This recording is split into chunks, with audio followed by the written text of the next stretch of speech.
Welcome to the Fleet Legends interview series.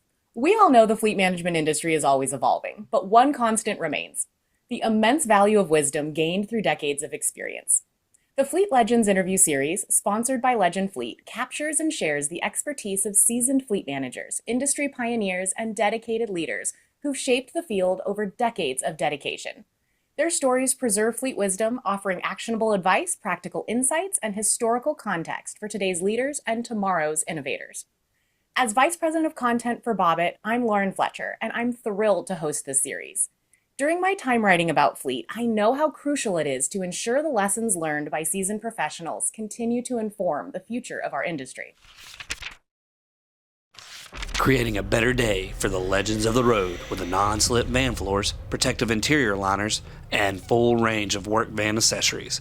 Trusted by major OEMs and fleets all across North America and Europe. So today I'm excited to welcome Steve Saltzgiver, Fleet Success Senior Advisor for RTA, the Fleet Success Company. Steve, your career has been nothing short of legendary. Can you share a little bit about your journey in fleet and what's brought you to where you are today? Of course. I heard you say decades. I've been in this fleet business for decades. I think I'm now entering my either the latter part of my fourth decade or now my early fifth. So yeah, it's been a while. Um, like many fleet managers, I kind of stumbled into fleet management. I didn't really intend to make this a career. Got out of high school and looking for a job, and I did a number of things, and then I bounced around and finally got into building trucks. Worked in an assembly line as a truck builder. That took me into becoming a machinist, which took me to Utah Transit Authority, and I spent 15 years in transit. Hmm. And then we were on strike. I actually started as a driver there, and then they went on strike. And then I was part of the union. And I negotiated a contract, and I saw that the maintenance people were getting more money, so I jumped over there. So that's kind of how my first foray into fleet. And then I spent probably 12 years as a diesel mechanic. Went through the journeyman program. Then I became a supervisor, and then as luck would have it, I probably made the most difficult decision in my entire life, and I quit Utah Transit Authority because I was going back to school to get my bachelor's degree. And I had chosen to go onto the graveyard shift, and I was managing people on the graveyard shift, and I had a boss that I absolutely abhorred. So he made my life a living hell. He didn't have a degree, and I think there was some jealousy involvement there. So with five children, a house payment, a car payment, I came home one day and told my wife, I'm quitting after 15 years. Oh man. Yeah, it's a difficult decision, but if I look back now, it was kind of the pivotal point in my life, my career. I bounced around for about a year, working at a car dealership, became number one car salesman. So that kept us going, monetarily. And then I ended up getting into I became the fleet manager for West Jordan City, Utah. First fleet manager job. Stayed there for 3 years. Um, and then from there on, I really never looked for a job. I kind of set myself up as a reputation there as a good fleet manager. And then the state of Utah called me one day and asked me if I wanted to come work there. And so I became the director of fleet for the state of Utah. I was there for 12 years. And then a good old friend of mine, Mercury Associates, Paul Loria, if you remember him in the Yep. business, he called me one day while I was in the state of Utah and offered me a job. And so I became a fleet management consultant at Mercury. I was there for about 5 years. And then I got a call from the commissioner in the state of Georgia asking me to come work for him as the director of fleet for Georgia. So I left Utah, went to Georgia, did that for a while. And then I got a call from a friend of mine at Coca-Cola, of all places. I think it was actually a guy I actually had to lay off at Georgia. Oh man. And I gave him a recommendation letter, and he ended up getting a job at Coke, and he got me the job at Coke. So I became vice president of fleet at Coca-Cola. I was there for 4 years, and then a headhunter came after me from Republic Services, and Republic's hired me, moved me to Arizona, and so that's kind of my story in a nutshell. And I spent 3 years as vice president of Republic Services in the garbage business. as their vice president for North America. And then I ended up leaving there and going back into consulting at RTA. Man, I mean, transit and mechanic, public sector, um, Coca-Cola, that there's so many different types of fleets and operations that you have had experience with. That's absolutely Yeah, I incredible. And even you, spent a a year in bit of that. school bus Oh, industry too. So I've been all over the place. well, let's go ahead and dive in. I think, we've definitely set the stage for why we've Yep. got you on this call with me right now. You know, in reflecting back on your career so far, what are some of those most significant changes that you've seen in the fleet management industry? I think the thing that I marvel at the most after all the decades I've been in this business is the transition of technology. There's so many things that have happened, particularly in the last decade mostly. But I remember managing a fleet at Utah Transit Authority. We didn't even have computers at that time. We were using, chalkboards and file jackets, and I mean, it was really funny. And then I remember getting our first computer there back in the probably mid '80s, maybe, if my memory serves me well. And we actually programmed and wrote our own fleet program. I remember learning BASIC, the programming language, and Hmm. and doing that back then. And then I think I that was exactly the time I started using VRMS codes and everything like that. So it's been a really a transitional thing for me. Now, of course, where we are with technology, with the advanced technology in vehicles, things like that, the predictive maintenance. So I'm excited. I love technology, so it's a good thing, to have all this happen. Yeah, I mean, I can't even imagine trying to do some of the basic routing jobs on paper that needed to be done and figure out the best thing. Just some of those things that we really take for granted in technology today that was absolutely a process a long time ago. That's Oh interesting. yeah, it was crazy, especially as you look back now. Well, what's about a memorable experience or challenge that you faced in your career? Something that stands out to you that you might be able to share with our audience about how you kind of overcame that? I've probably had dozens of memorable challenges in my life. Um, I know automotive fleet, or it was government fleet, I guess, when I became part of the Government Hall of Fame, they wrote an article about me, called it the fixer of fleets, and that's really been kind of my career in a nutshell. After I left Utah Transit Authority, most of my stays were between 3 and 5 years, so I really know it takes about that long to fix a bad fleet. And so some of my challenges have been around that. Most recent challenge I had, as a consultant, interestingly, I in 2023, I ended up working for a client in Hawaii, which a lot of people say, "Oh, that's a glamorous job." But I was actually on the island of Lanai, and I lived there for a little over 6 months, and then I went back for a couple more. But I was working for the city of Lanai, which that's a private island, and Mhm. it's owned by Larry Ellison with Oracle. And they hired us as a consulting company to come over there and show them how to manage a fleet. And so I went over there and actually put myself in the seat as a fleet manager as a consultant. Took on the job of fleet manager for that long, and when I got there, they had PM compliance at around 30%, which was really terrible. If anybody in the industry knows, you want to be around 95%. There's probably about 15 employees. We had about 1,000, 1,200 vehicles there. And so I took on the challenge of managing that fleet. And it was a challenge. I mean, I had two unions I was dealing with there. I had some employees that they'd had a myriad of different fleet managers in that seat before I got there. But long story short, we ended up in the first 6 months getting our availability of vehicles from low 80s up to 97%. We raised our PM program from 35%, I think, up to 70 in 6 months. Wow. So those were extreme challenges, but I mean, the team was remarkable. They were great. They really embraced the success and being successful. And I think that's what you have to do as a team leader, just helping people see that success is possible. So, along that line, let's talk lessons. So, from your perspective, What about some rookie mistakes that you might see new fleet managers making and what you might recommend they kind of steer clear of when they're first entering our industry? Couple of things. One is a lot of people will, I mean, and I see this in our practice too of consulting. A lot of fleet managers will bury themselves in their office Mhm.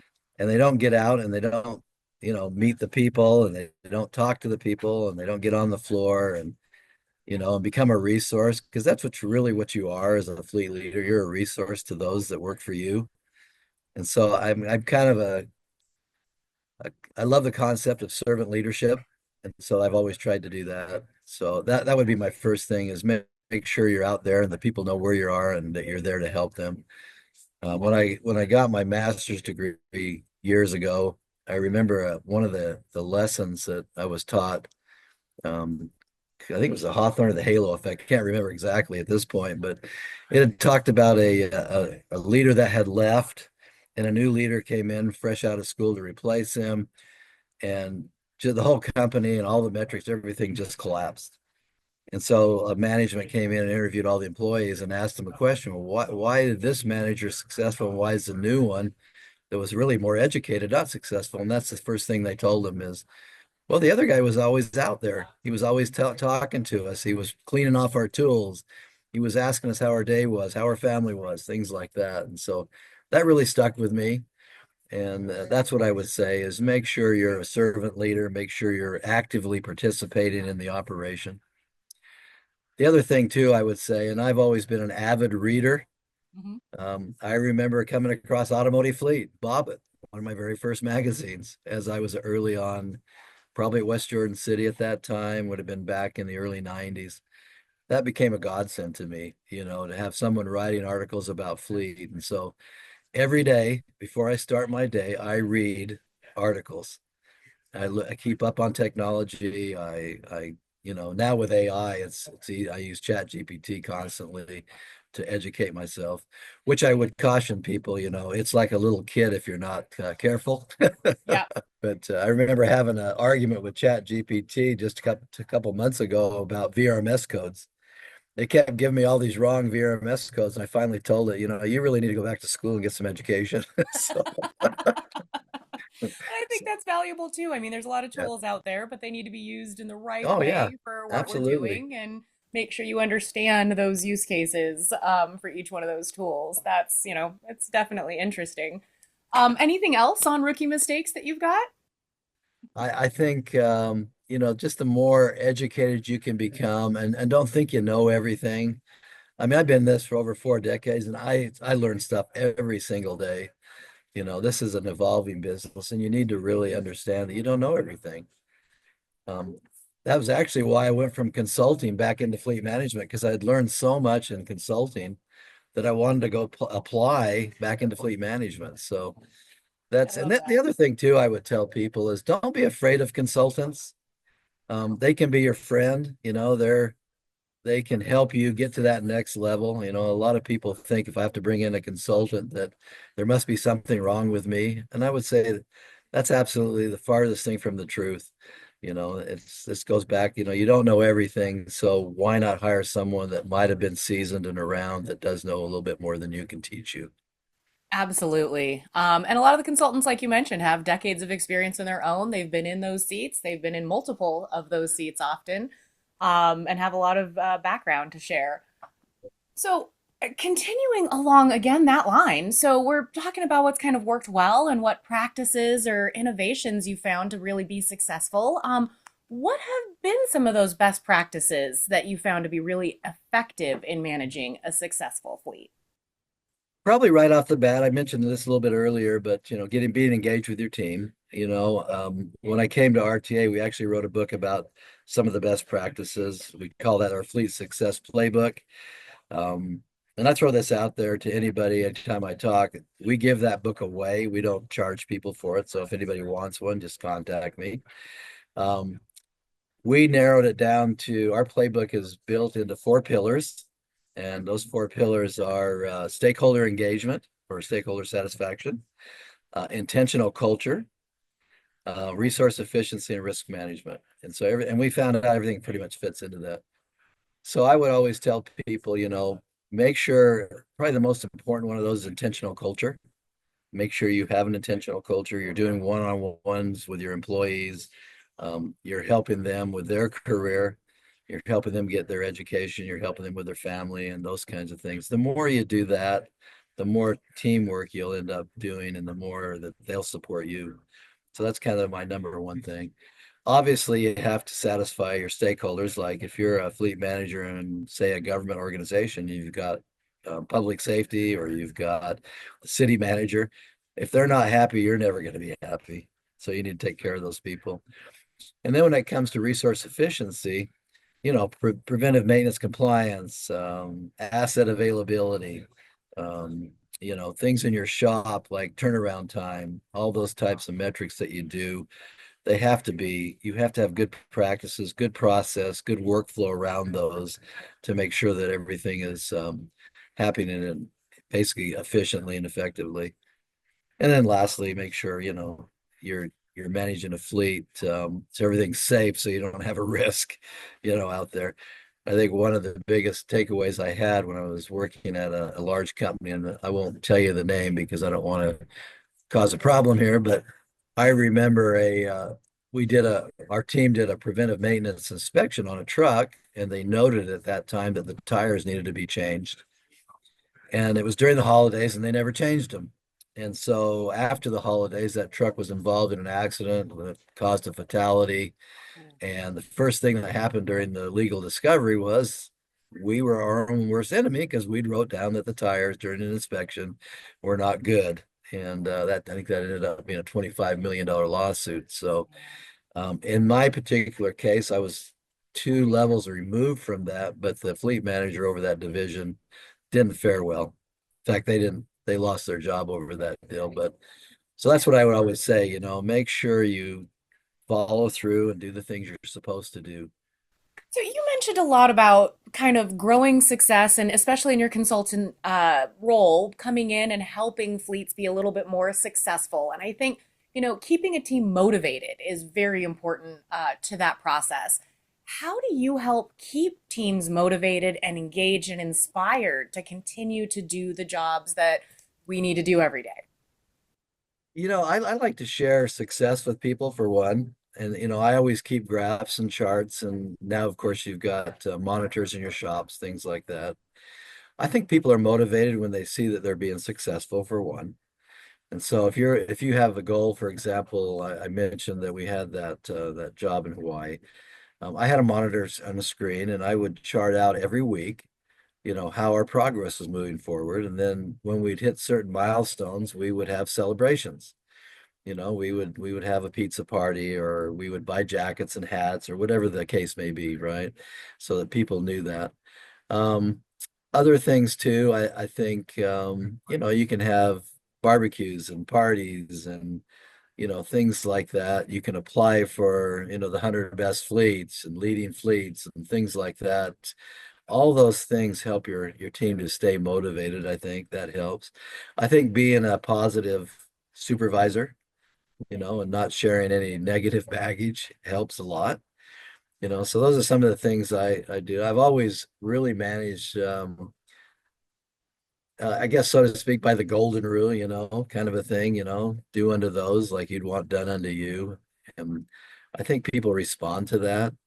We all want to be treated fairly and equitably you know, I've also, the other thing too, I've noticed when I was at Coca-Cola, for example, we had a really diverse team, women, men, different ethnic groups. And I found that to be really good. I mean, really engaging, really insightful. People had different perspectives. It was worldwide, it was global. So people and don't ever be afraid of diversity. I think that's a good thing, not a bad thing, you know. So I think people need to be aware of that can actually be an asset. That's fantastic. I think, be the leader that you would want to be led by, I think is always one of those kind of end of the day Yep. overall goals. So, kind of closing things up on all of this, let's look ahead a little bit. And what trends or challenges are you seeing the future bringing, and especially for fleet managers today and those coming into our industry over the next little bit, what are some of the challenges or trends that they're going to be facing? I actually wrote about this almost 8 or 9 years ago now, but I called it the perfect storm. Paul Loria at Mercury Associates, who's long retired now, he and I had and our team really came up with that coined that term, which is really the convergence of technology and institutional knowledge going away. And I think that's where the challenge is still at. I see that every day in our consulting practice. A lot of people are coming into the fleet business, either thrown into it, probably not intentionally going into this business, and they don't have the same background as someone like myself who grew up in the business, helping my dad work on cars. And I think that's where the challenge lies, is the perfunctory tasks are no longer there. People don't work on cars anymore, so people don't have a good knowledge when things go wrong, what they might be, and I think that's where the challenge is going to be, because you're going to have to depend on people to have that hands-on experience, or you're going to have to send things out to dealers. So if you're running your own shop, it's going to become even more complex and more difficult. Um, and I see that even now. I had a blog on LinkedIn, or actually it was a post on LinkedIn a while back. I took my truck into the dealership to get it fixed, and it was a 2020, still under warranty. They wanted to charge me $6,000 for things I thought should be under warranty. And so they presented me with a $6,500 bill. And long story short, I went through each line item, and I'm not doing that. I'm not paying for that. I want goodwill here. I want warranty there. And I walked out of there with about $1,000 bill. So I saved $5,000.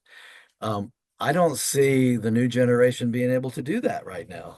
And, if you're going to be a fleet manager, your job really is to manage the fleet, save money, be efficient, and preserve and protect the bottom line, and I think that perfunctory knowledge is lacking. And I think that's something we're going to have to get back to. Well, Steve, I couldn't have asked for a better conclusion to why I've got my series right now for our Fleet Legends. We're really trying to do exactly that and help preserve some of this knowledge and share this industry with more people than we've been able to share it with today, and help show people who to call and ask for questions when they're looking for some advice. So, thank you so much for sharing your journey and your invaluable insights with us today. I think it's conversations like these that remind us why preserving and passing down this knowledge is absolutely critical for the future of fleet management. And one last parting comment. I love sharing what I know with people. And if anybody has anything, any questions or needs anything from me, have them reach out to me. I'm happy to help. Thank you, Steve. And to everyone watching, we'd love to hear your thoughts. What stood out to you? Who should we spotlight in future episodes of the Fleet Legends series? Drop your comments below and join the conversation. And don't forget, there's more wisdom and inspiration coming your way soon. Stay tuned.